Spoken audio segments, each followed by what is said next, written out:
ತುಲಾ ರಾಶಿಯಲ್ಲಿ ಹುಟ್ಟಿರ್ತೀರಿ. ನೋಡಿ, ಚಿತ್ತಾ ನಕ್ಷತ್ರದ 3 ಮತ್ತು 4ನೇ ಪಾದದಲ್ಲಿ ಹುಟ್ಟಿರ್ತಕ್ಕಂಥವರು, ಸ್ವಾತಿ ನಕ್ಷತ್ರದ 4 ಪಾದ, ವಿಶಾಖ ನಕ್ಷತ್ರದ 1 ಮತ್ತು 2ನೇ ಪಾದದಲ್ಲಿ ಹುಟ್ಟಿರ್ತಕ್ಕಂಥವರ ರಾಶಿಯೇ ತುಲಾ ರಾಶಿಯಾಗಿರುತ್ತೆ.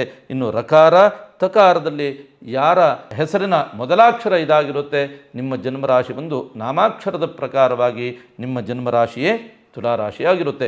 ನೋಡಿ, ತುಲಾರಾಶಿಗೆ ಕರ್ಮಸ್ಥಾನದಲ್ಲಿ ಗುರು ಸಂಚಾರವಿರುತ್ತೆ, ಷಷ್ಠ ಸ್ಥಾನದಲ್ಲಿ ಶನಿ ಪರಮಾತ್ಮನಿರ್ತಾನೆ, ಪಂಚಮದ ರಾಹು ಸಂಚಾರ ಸಂವತ್ಸರದಲ್ಲಿ ಈ ಒಂದು ಮುಕ್ಕಾಲು ಭಾಗ ಸಮಯ ರಾಹು ಸಂಚಾರ ಪಂಚಮ ಭಾವದಲ್ಲಿರುತ್ತೆ.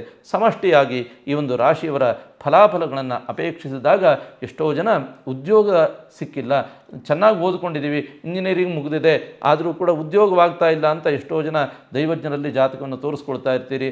ಆ ಎಲ್ಲ ರೀತಿಯಾದಂತಹ ಮಕ್ಕಳಿಗೆ ಖಂಡಿತವಾಗಿಯೂ ಈ ಒಂದು ಸಂವತ್ಸರದಲ್ಲಿ ಉದ್ಯೋಗಾದಿ ಯೋಗವಿದೆ, ಅಥವಾ ಉದ್ಯೋಗದಲ್ಲಿರ್ತಕ್ಕಂಥವರಿಗೆ ಪ್ರಮೋಷನ್ ಆಗ್ತಕ್ಕಂಥ ಒಂದು ಯೋಗವಿದೆ, ಅಥವಾ ಸ್ಯಾಲ್ರಿ ಹೈಕ್ ಆಗುವಂತಹ ಒಂದು ಯೋಗ ಇದೆ.